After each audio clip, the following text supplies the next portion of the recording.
I didn't think the trail could change a person the way it changed me. I used to love the woods, the sound of wind through the pines, the smell after rain, the kind of silence that feels almost sacred. Now I can't sleep if a branch scratches my window. I can't stand the sound of whistling, and I don't hike anymore. I don't even drive past the woods if I can avoid it. I started this section near the Maine border late in the season, early October. Most hikers were done by then.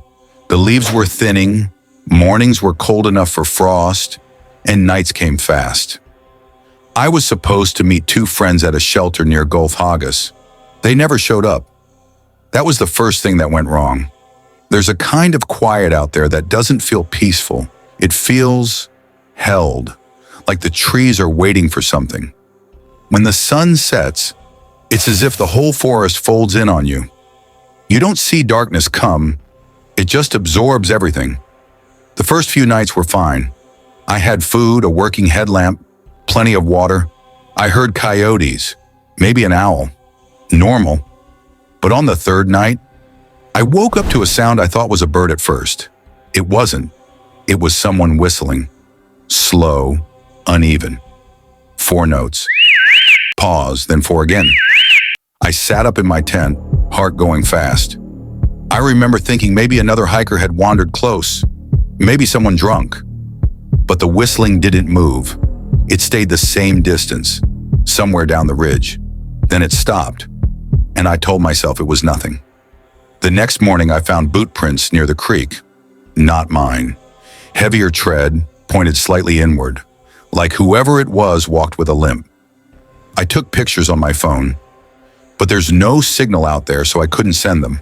By the time I packed up, the fog had rolled in thick. I couldn't see more than 20 feet ahead. That's when I started feeling watched. You can tell the difference between fear in your head and fear from outside. This was outside. Every few minutes I'd stop walking and listen. Nothing. Then as soon as I started moving again, a branch breaking somewhere behind me. Always behind me. That night I didn't set up my tent. I made a small fire and sat up until dawn. Every sound felt like it meant something. Around midnight I heard the whistling again. Farther this time, but clear. 4 notes. Pause. 4 again. Always the same.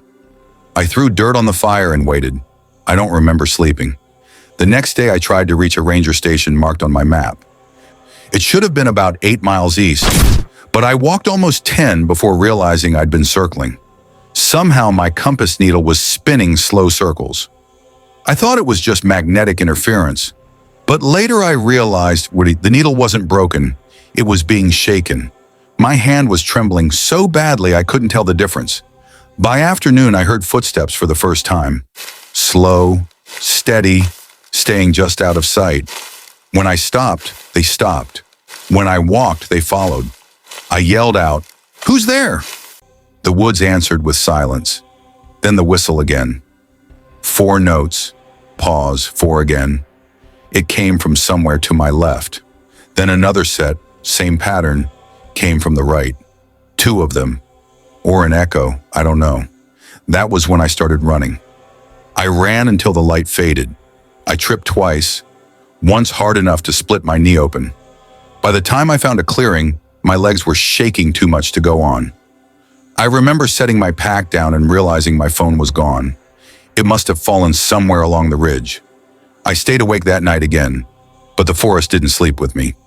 There was movement out there, not animal movement, too quiet, too deliberate, like someone walking barefoot over leaves. Sometimes I thought I saw shapes between the trees, tall, narrow. I'd blink and they were gone. I started rationing food on the 5th day. My map was damp and tearing at the folds. I tried following the sound of running water, hoping it would lead to a road. It led me deeper in. By then, I could smell myself. Sweat, blood, and fear. It's a smell you can't wash off, no matter how long it's been. The whistling came again the next night, closer. So close I thought it might be right outside my tarp. 4 notes. Pause. 4 again. But this time, there was a faint rasp between each note, like someone out of breath. I waited until the last note ended, Then I whispered, "I know you're there." Silence. Then I heard leaves crunch once, and then nothing. When dawn came, I found footprints again. Same tread. The tracks circled my sleeping spot twice. One line of prints went right up to where my head had been. I stopped keeping track of days after that.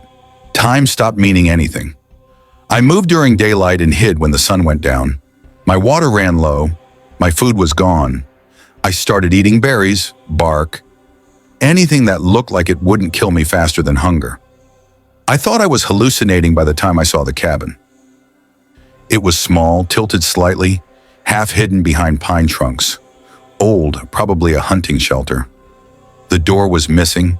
The inside smelled of rot and old smoke, but it was shelter. I spent the night there. The first hour was quiet. Then around 2 in the morning, something tapped the wall from outside. 3 slow knocks. Pause. Then the whistle. 4 notes. Pause. 4 again. I crawled into the corner and pressed my hands over my ears, but I could still hear it. Not through the air. Through the wood. The sound vibrated the floorboards.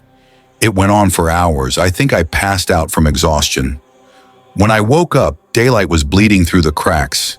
I looked outside, and that's when I saw the carving on a tree just beyond the clearing. 4 vertical lines, then 4 more beneath them, the same pattern as the whistle. Something about that broke me. I don't remember leaving the cabin. I just remember walking, stumbling really, until I hit a service road where a maintenance truck found me 2 days later. They said I was dehydrated, malnourished, and in shock. I told them someone had been following me. They said no footprints were found.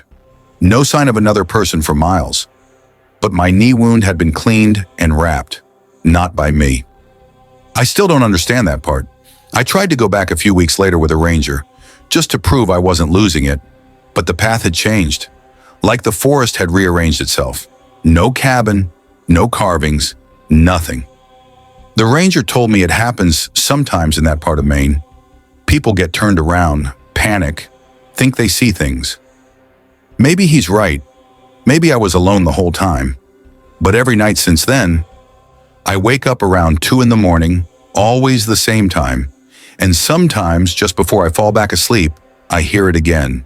Faint, almost gentle. 4 notes. Pause, 4 again. And I don't know what's worse. The idea that someone's still out there, or that something inside me brought the sound back with me. If you were me, would you go back out there just to prove it was real?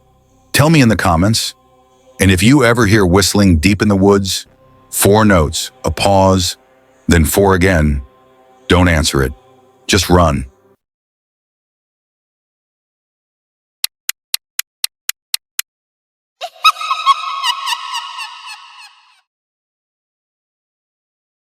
People always talk about the beauty of the Appalachian Trail, the peace, the community, the way it clears your mind.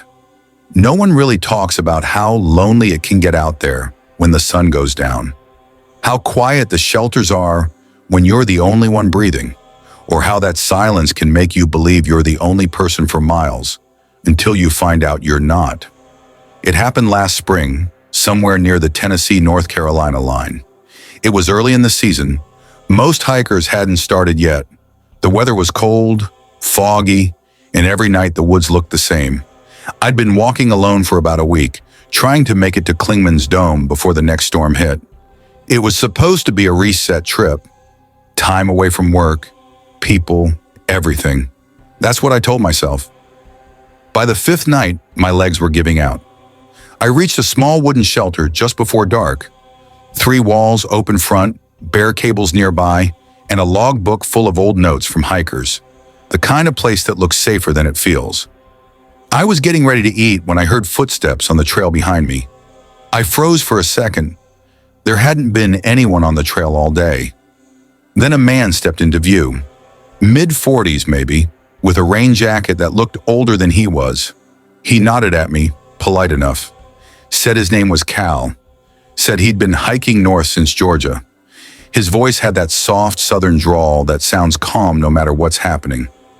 I remember feeling relieved, actually.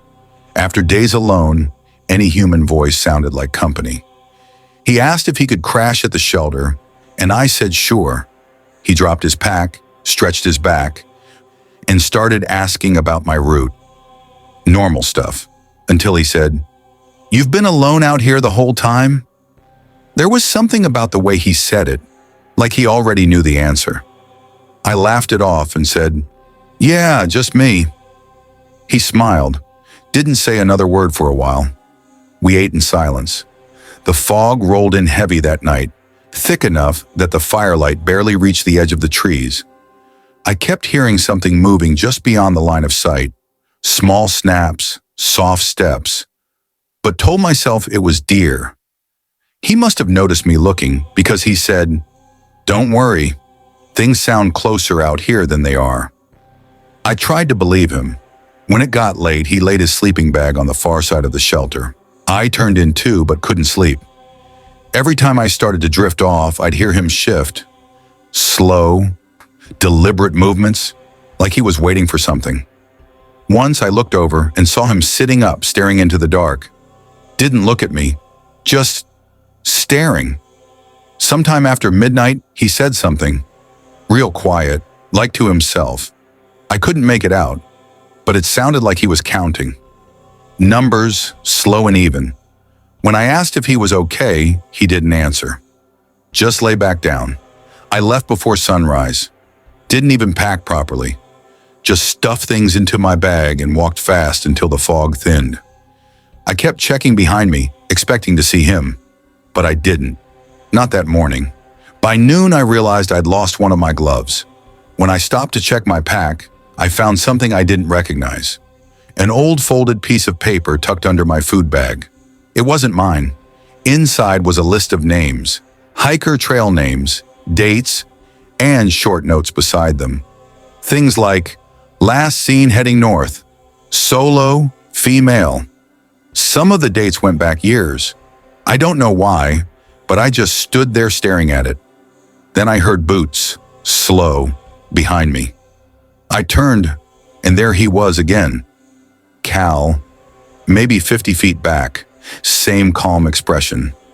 He said he'd taken the wrong trail that morning and ran into me by luck. But he wasn't carrying his pack anymore, just his walking stick. Something in me snapped then. I didn't wait for him to get closer. I ran, didn't look back, didn't stop until I reached a road crossing 2 miles away. There was a car parked near the trailhead, and I waved it down like a madman. The couple inside drove me to a ranger station. I told them everything. The man, the list, the names. The ranger listened, wrote things down, then asked if I still had the note. When I handed it over, he looked confused. He said there was a hiker named Caleb Holt reported missing in that same area 6 years ago. Southbound section hiker. They never found him. They sent a team out to the shelter the next day. The place was empty, but the logbook had a new entry in fresh pencil. No name, just a message. Always room for one more. They told me later the note I'd found, the list of names, wasn't in evidence anymore. It disappeared somewhere between the ranger station and their main office. I don't ask about it anymore. I don't camp in shelters either. Hotels, hostels, even my car, but never shelters. Because when you're lying in one of those open walls with the night pressing in on you, you realize how small you really are. How easy it would be for someone to just step inside, sit down and smile like they belong there. Sometimes I still think about him, that calm voice, that list, and I wonder how many people actually make it all the way north, how many stop somewhere in those mountains and never get marked off his paper. If you ever find yourself hiking alone and you see a shelter with fresh boot prints already inside, don't unpack, don't rest. Keep walking, because out here, sometimes the only thing worse than being alone is realizing you aren't.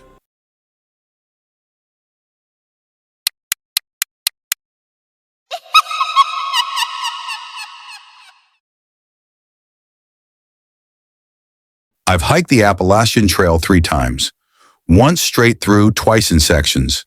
I've done the Smokies in snow, the Shenandoahs in fog, mane in black flies. I thought I knew that trail like my own veins. You spend enough nights under tarp and moonlight, and it becomes part of you. Every bend, every creek, every white blaze painted on the bark. That's why what happened last year in Georgia still makes no sense. It started ordinary. Early March, cold mornings, wet afternoons. I was section hiking from Springer Mountain northbound, just shaking off the winter rust. My plan was simple. 5 days, moderate mileage, sleep in shelters, maybe push past Neil's Gap before heading home. I wasn't chasing any record, just quiet. On my second day, I ran into a guy at Hawk Mountain Shelter. Name was Jeff, mid-30s, wiry, polite. We talked a little about gear, weather, the usual hiker chatter. He said he was doing a solo stretch too, keeping it light. I remember him clearly because of his laugh. Short, nervous, like someone trying to sound comfortable but isn't. We parted ways in the morning. He went out before sunrise. I lingered over coffee and oatmeal. The fog that day was thick. Real Appalachian fog, where the trees dissolve into gray columns and the world feels folded in half. Around noon, I hit a fork that shouldn't have existed. It wasn't much, just a narrow path breaking right from the main trail, almost hidden behind a fallen oak. But it looked worn. Packed dirt, scuffed leaves, boot prints even. Not a game trail. I checked my map, my GPS. Nothing. The AT veered left, clear as daylight. But the side trail, it looked used, as if dozens had walked it recently. I stood there for a minute. Maybe it was one of those unmarked bypasses. Locals, hunters, who knows? Still, something about it felt off. The forest was silent, and the fog seemed to thicken the moment I looked down that way. I don't know why I turned onto it. Curiosity, I guess. A bad habit. The path sloped down at first, then up again, winding tighter and tighter until the blazes disappeared. I kept thinking I'd see a junction, a campsite, something. But after maybe half an hour, I realized I'd gone too far to be anywhere near the main trail. I pulled out my GPS. It was still on, still tracking, but the map showed nothing. No marked trail, no topo line matching where I stood. Just blank green. I turned back, or tried to. The fog had changed direction. It sounds insane, but it was like walking inside a thought that didn't want to be finished. The air went cold enough for my breath to show. My footsteps echoed, soft but wrong, like I was walking on hollow ground. After 10 minutes, I saw a shape ahead. A lean-to. Relief hit me hard. I thought maybe it was one of those old CCC shelters. But when I got closer, I stopped. It wasn't the kind of shelter hikers build. The logs were old, gray with rot. The roof sagged low, and the fire pit in front was filled not with ash but black soil. Still, I was tired, chilled. I dropped my pack, planning to rest just a moment. There was something carved into the beam above the entrance. Faint letters, uneven. Trail ends here. I thought it was a joke, some local carving graffiti to spook hikers. But inside, the floor was damp and soft, like moss mixed with paper pulp. There were scraps of something, cloth maybe. I remember kneeling to look closer and realizing they were trail maps. Dozens of them, torn, water-stained, all showing the same section. The southern start of the AT.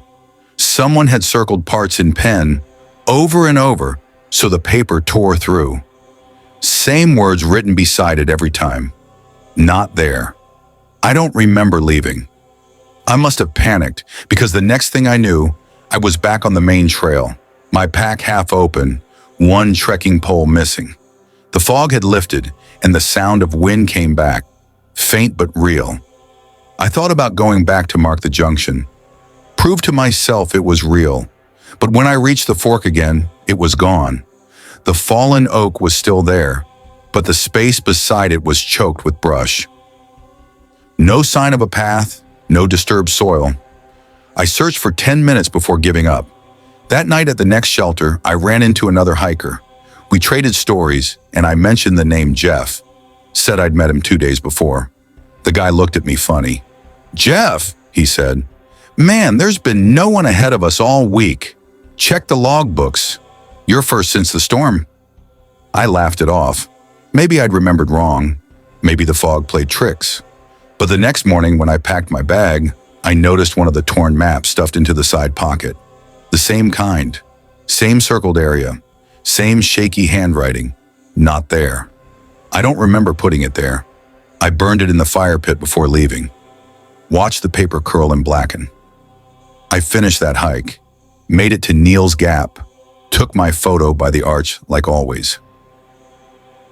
Everyone looked normal. Laughing, drying boots, swapping stories. But when I tried to explain what I'd found, people smiled politely and changed the subject. Sometimes when I hike now, I'll pass a section where the trees feel older, closer. The air goes quiet in that same way, like something is waiting for me to notice. I keep my eyes on the blazes, white and steady, never stepping off. But in the corner of my vision, I swear I still see that narrow path, half hidden, waiting for someone curious enough to follow it again. I tell myself it's gone, that I imagined it, that there's no trail that doesn't exist, but part of me knows better.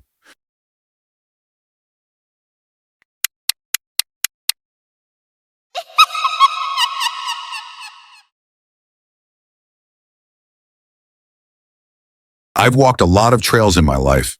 Sometimes I wonder if that's why I ended up there. If something in me was already looking for a place to get lost. Back then, I told people I was hiking for peace of mind. That's what you say when you don't want anyone to ask more questions. The truth was simpler. I didn't want to go home anymore. I just turned 31. My girlfriend had left 3 months before, and the company I worked for went under 2 weeks after that. Every room I stood in felt like it was shrinking. Every conversation felt forced. I needed space, real space. So I packed a secondhand pack, bought dehydrated food I didn't know how to cook, and told myself a week alone in the woods would fix everything. I started near the border of North Carolina, following a well-known stretch of the Appalachian Trail.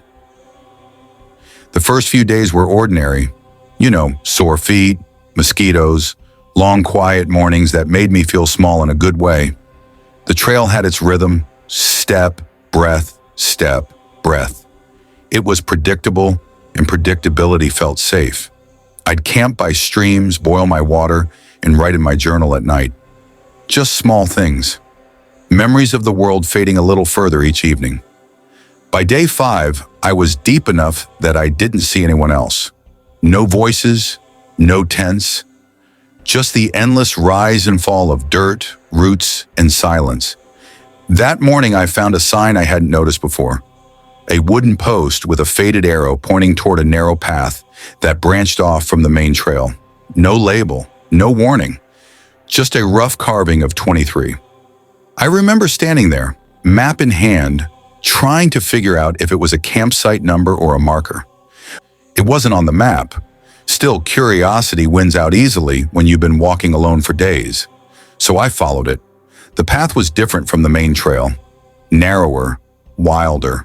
No white blazes on the trees, just faint depressions in the ground that looked like footsteps once passed through.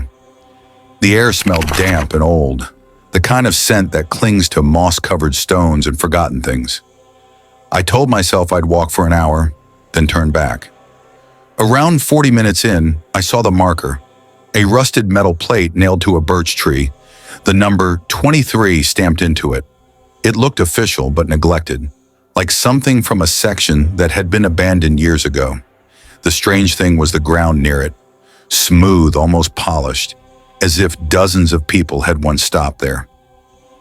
I remember touching the bark and feeling the metal cold against my fingers. There was a faint humming in the distance, like wind caught in a hollow log, except there wasn't any wind.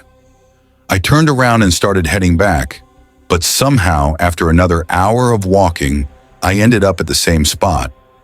I thought I'd made a mistake, easy to do when trails curve and blend together. So I tried again. Same result. Marker 23 nailed to that birch tree, waiting for me.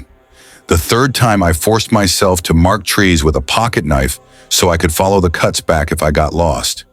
But even then, when I circled around, the marks were gone. Clean bark, untouched. That's when I started to panic. The sun was slipping low behind the trees. I had no signal, no visible trail, and no sense of direction. The woods were too quiet. No birds, no bugs, nothing.